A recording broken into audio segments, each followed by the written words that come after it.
Από τα μέσα του 2015 και μετά, η Elephone έχει μπει σε μια νέα πορεία και προσπαθεί να αφήσει πίσω της το μέτριο παρελθόν της, κάνοντας μικρά αλλά σίγουρα βήματα για να βρεθεί ανάμεσα στις κορυφαίες κατασκευάστριες εταιρείες κινητών της Κίνας. Τα περσινά Elephone P9000 και Mi 3 έκαναν την αρχή, αφού ήταν δύο πολύ καλά εξοπλισμένα και κυρίως αξιόπιστα τηλέφωνα, με το Elephone S7 να είναι η συνέχεια που ήρθε λίγο πριν από το τέλος του 2016 και να είναι με διαφορά ότι πιο εντυπωσιακό έχει παρουσιάσει η Elephone. Ελάτε μαζί μου για να ρίξουμε μια ματιά στο νέο Elephone S7.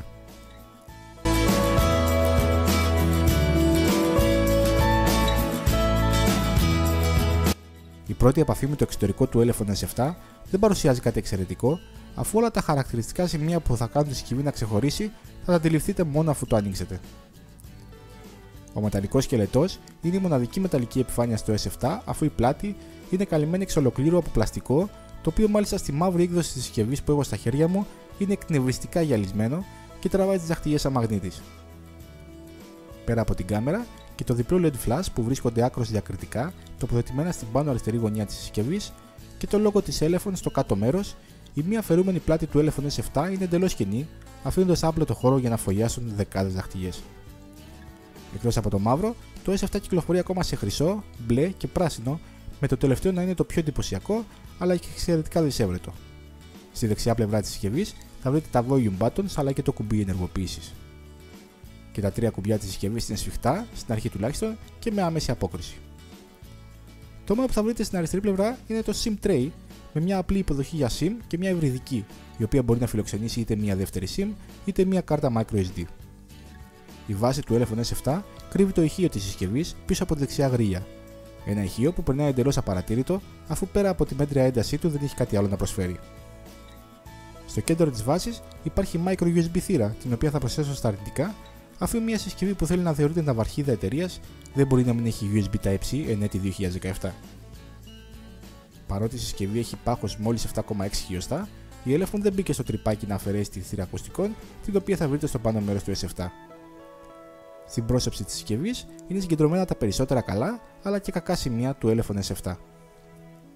Ξεκινώντας από την οθόνη, θα καταλάβετε σχεδόν αμέσως, αν δεν το έχετε καταλάβει ήδη, ότι η επιλογή της Elephone να ονομάσει τη συσκευή S7 δεν ήταν τυχαία. Και φυσικά το Samsung Galaxy S7 είναι ο βασικότερος λόγος. Πέραν του design του νέου κινητού της Elephone που θυμίζει έντονα το κινητό της Samsung, η οθόνη του Elephone S7 έχει δανειστεί αρκετά στοιχεία από αυτή του Galaxy S7 Edge. Η Elephone έχει εξοπλίσει το S7 με μια IPS LCD οθόνη 5,5 inch με ανάλυση Full HD, κάτι που μεταβάζεται σε 401 πίξελα ανά ίντσα. Το πάνελ του S7 προσφέρει τις χαρακτηριστικές καλές γωνίες θέασης στον IPS και μέγιστη φωτεινότητα που αγγίζει τα 450 nits. Μέσω του Mira Vision που θα βρείτε στις ρυθμίσεις της συσκευής μπορείτε να πειράξετε την αντίθεση, τη θερμοκρασία χρωμάτων, την οξύτητά τους αλλά και τον κορεσμό τους για να φέρετε την εικόνα στα μέτρα σας. Το καλύτερο και πιο εντυπωσιακό χαρακτηριστικό της οθόνης όμως είναι αυτό που της λείπει, τα περιθώρια. Το Elephone S7 είναι από τα πρώτα, αν όχι το πρώτο κινέζικο κινητό που μας υπόσχεται μηδενικά περιθώρια και καταφέρνει τελικά να μας τα προσφέρει. Η οθόνη του S7 εκτείνεται πραγματικά από άκρη σε άκρη και ακολουθεί την κύρτωση στις άκρες, προσφέροντας στη συσκευή της Elephone μια πραγματικά εντυπωσιακή εμφάνιση όταν είναι ενεργή. Ευτυχώς, ακόμα και χωρίς κάποια θήκη, δεν υπάρχει το φαινόμενο τυχαίων πατημάτων στην οθόνη κατά τη χρήση, ακόμα και με το ένα χέρι, αφού η κύρτωση είναι πολύ μικρή και αφήνει μια μικρή επιφάνεια για σωστό κράτημα χωρίς να πατάτε την οθόνη.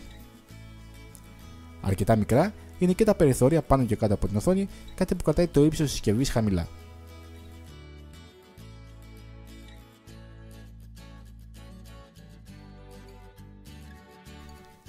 Κάτω από την οθόνη θα βρείτε το δεύτερο μυστικό της συσκευής, το οποίο για μία ακόμη φορά είναι κάτι που λείπει. Αντί των τριών κλασικών πλήκτρων του Android, η Elephone προσπάθησε να απλοποιήσει τα πράγματα αφήνοντας μόνο το Home button και φορτώνοντας όλο το βάρος του off-screen ελέγχου της συσκευής.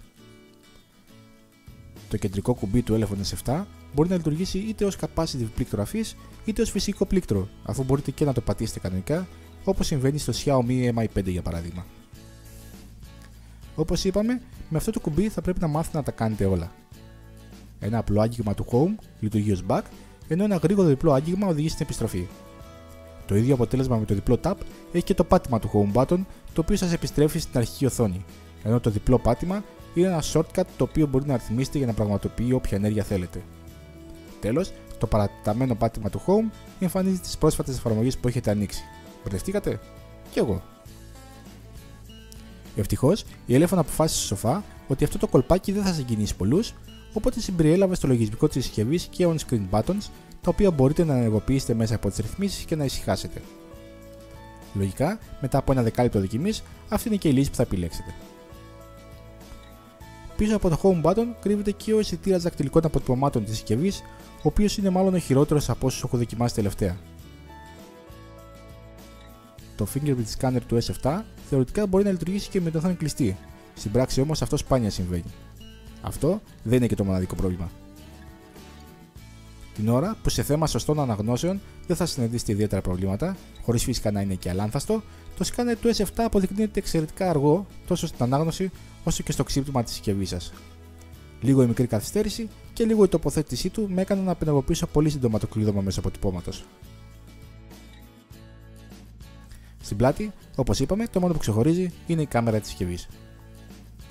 Η Elephone επέλεξε έναν αισθητήρα 13 MP της OmniVision τεχνολογίας PureCell με φακό διαφράγματος f2.2. Εξ ορισμού, οι αισθητήρες της OmniVision δεν είναι αυτό που ονειρεύεστε για την κεντρική κάμερα της συσκευής σας και ο φακός με το μικρό διάφραγμα δεν βοηθάει και πολύ το τελικό αποτέλεσμα. Ευτυχώς, παρότι δεν υπάρχει κάποιο σύστημα γρήγορης αυτόματης εστίασης, το Elephone S7 κάνει focus πολύ γρήγορα και συνήθως σωστά, με αποτέλεσμα η εμπειρία της φωτογράφησης να μην είναι άσχημη σε τελική ανάλυση. Η δυνατότητα λήψης φωτογραφιών σε αρχαία ρο μπορεί να προσταστεί στα θετικά. Δυστυχώς, το τελικό αποτέλεσμα παραμένει μέτριο, ειδικά όταν ο περιβάλλοντας φωτισμός αρχίζει να μειώνεται αισθητά, εκεί που ο θόρυβος κάνει έντονα την εμφάνισή του και η ποιότητα πέφτει κι άλλο. Το Mono LED Flash και το HDR που άλλες φορές λειτουργεί, άλλες όχι, δεν βελτιώνουν τα πράγματα, ενώ και στον τομέα του βίντεο τα πράγματα είναι εξίσου μέτρια. Τα παραγόμενα Full HD videos δεν είναι άσχημα, όμως οπτική σταθεροποίηση δεν υπάρχει, η ψηφιακή επίσης απουσιάζει, οπότε όπως καταλαβαίνετε, οποιαδήποτε απότομη κίνηση κατά την εγγραφή είναι σχεδόν απαγορευτική. Αντίθετα με τη μέτρια κάμερα, οι επιδόσεις της συσκευής είναι πολύ πάνω από το μέσο όρο. Η Elephone επέλεξε το πολύ καλό σύστημα chip της MediaTek Helio X20 με 10 πύρινη επεξεργαστή στα 2,3 GHz, 4 GB RAM και 64 GB ενσωματωμένης και επεκτάσιμης μνήμης. Η αχίρεως πτέρνα του chipset της MediaTek δεν είναι άλλο από το chip γραφικών, με τη Mali TUF 880 να μην είναι στο επίπεδο των αντίστοιχων προτάσεων της Adreno. Παρ' όλα αυτά, τα περισσότερα 3D games τρέχουν ικανοποιητικότατα στο Elephone S7, με τα πιο βαριά από αυτά όμως να απαιτούν και τη συνδρομή της CPU, με αποτέλεσμα μεγαλύτερη κατανάλωση και αύξηση της θερμοκρασίας. Μιλώντας για θερμοκρασία, η Elephone έχει κάνει πολύ καλή δουλειά στο να κρατήσει το θερμό χαρακτήρα του Helio X20 υπό έλεγχο, με το S7 να ανεβάζει θερμοκρασία μόνο μετά από αρκετή πίεση και τη θερμότητα να διανέμεται σε μεγάλο μέρος της πλάτης για να γίνεται ταχύτερα η ψήξη. Ο 10πύρινος επεξεργαστής του Elephone S7 δεν έχει κανένα πρόβλημα να τρέξει ό,τι και αν του πετάξετε, ενώ το multitasking είναι απροβλημάτιστο, αφού τα 4 GB RAM είναι υπεραρκετά για να κρατήσουν διψήφιο αριθμό εφαρμογών στη μνήμη. Για τους λάτρες των αριθμών, ο Helio X20 με τα 4 GB RAM αγγίζει τους 83.000 πόντους του Antutu, τους 1.260 πόντους στο single core test του Geekbench και τους 4.250 πόντους στο multi-core test του ίδιου benchmark. Αυτό που έχει σημασία πέρα από τους αριθμούς όμως είναι ότι η εμπειρία χρήσης του Elephone S7 είναι εξαιρετική, με αποκορύφωμα την απίστευτη εμπειρία θέασης βίντεο στη συσκευή σε συνδυασμό με την borderless οθόνη του.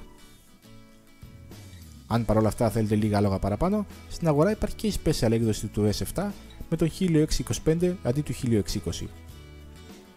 Στον τομέα της συνδεσιμότητας, η Elephone εξόπλισε το S7 επαρκώς για να μην έχουμε ιδιαίτερα παράπονα, αλλά δεν πρόσθεσε και τίποτα έξτρα, προφανώς για να κρατήσει το κόστος χαμηλά. Φυσικά το Elephone S7 είναι dual SIM standby συσκευή, με την κεραία του να υποστηρίζει σύνδεση στα 4G δίκτυα της χώρας μας και την B20. Κατά τα λοιπά, θα βρείτε το dual band Wi-Fi, Bluetooth 4.2, GPS με AGPS, ράδιο FM και μια θύρα micro USB με OTG. Μέσω της θύρας αυτής μπορείτε να φορτίσετε την ενσωματωμένη μπαταρία των 3.000 mAh που θα βρείτε στο ιστορικό του Elephone S7. Στην πρώτη μου επαφή με την αυτονομία της συσκευής έμεινα πραγματικά έκπληκτος, αφού η πρώτη μέρα χρήσης με βρήκε με περισσότερα από 35% στο υπόλοιπο της μπαταρίας, κάτι που είχε να μου συμβεί από ποτέ. Αυτό φυσικά δεν είναι η φυσιολογική αντοχή της μπαταρίας, αφού το firmware με το οποίο έφτασε προεγκατεστημένο η συσκευή είχε μια πολύ επιθετική διαχείριση της RAM, με αποτέλεσμα να σκοτώνει συνέχεια τις εφαρμογές στο παρασκήνιο και να μου δημιουργεί τεράστιο πρόβλημα με τις ειδοποιήσεις. Μετά το firmware update, το οποίο είχε φτάσει με το που άνοιξα τη συσκευή, αλλά δεν εγκατέστησα την πρώτη μέρα δοκιμής για να δω τι διορθώνει, το πρόβλημα με τη RAM και τις ειδοποιήσεις εξαφανίστηκε, με το ίδιο να συμβαίνει και στην εξωπραγματική αυτονομία του S7. Σε κανονικούς ρυθμούς, η μπαταρία του Elephone S7 κρίνεται αρκετή για μια μέρα μέτριας προσβαριά χρήσης, μια επίδοση που νομίζω ότι είναι τελικά και η αναμενόμενη. Για την ακρίβεια, βρήκα την αυτονομία του λίγο καλύτερα από ό,τι περίμενα από ένα συνδυασμό Helio X20, Full HD οθόνης, μπαταρίας 3000 mAh και Elephone. Αρκετά ευνοϊκή για τη διάρκεια της μπαταρίας και τις επιδόσεις της συσκευής είναι η απόφαση των Κινέζων να χρησιμοποιήσουν μια σχεδόν vanilla έκδοση του Android 6. Το user interface του Elephone S7 έχει πραγματικά 0 έξτρα εφαρμογές και μοναδικό ψεγάδι το launcher του. Παρότι εμφανισιακά ο stock launcher του S7 θυμίζει αρκετά αυτόν του καθαρού Android, το τηλέφωνο έχει αρκετά προβλήματα απόδοσης τα οποία εξαφανίστηκαν με το Nova Launcher. Τέλος, δεν έχω παρά να παραδεχτώ την Elephone, αφού αυτή τη φορά, σε αντίθεση με το Elephone P9000 που δεν είχε ούτε φορτιστή, το S7 έρχεται σε ένα πακέτο με ευρωπαϊκό φορτιστή, καλώδιο φόρτισης, μία θήκη σιλικόνης και tempered glass. Οπότε είστε εξ αρχής έτοιμοι να χρησιμοποιήσετε κανονικά το κινητό χωρίς φόβο.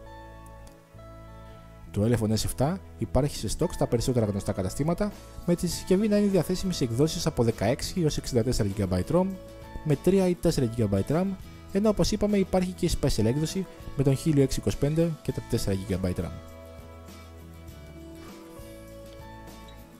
Η έκδοση της δοκιμής με τον Helio X20 και τα 4 GB RAM κοστίζει κάτι περισσότερο από τα 200€ την ώρα που γράφω το review, τα οποία με απόλυτη ειλικρίνεια νομίζω ότι δεν αξίζει, κυρίως λόγω της κακής κάμερας. Όταν το δείτε κάτω από τα 180€, βάλτε το ψηλά στη λίστα σας, αρκεί φυσικά να μην παίζουν σημαντικό ρόλο στην επιλογή σας οι επιδόσεις της κάμερας. Αν σας άρεσε το βίντεο, μπορείτε να κάνετε φυσικά like και subscribe από κάτω, ενώ για ό,τι απορίες έχετε τα σχόλια από κάτω είναι ανοιχτά και το android.gr στη διάθεσή σας για περισσότερους τρόπους επικοινωνίας. Γεια σας!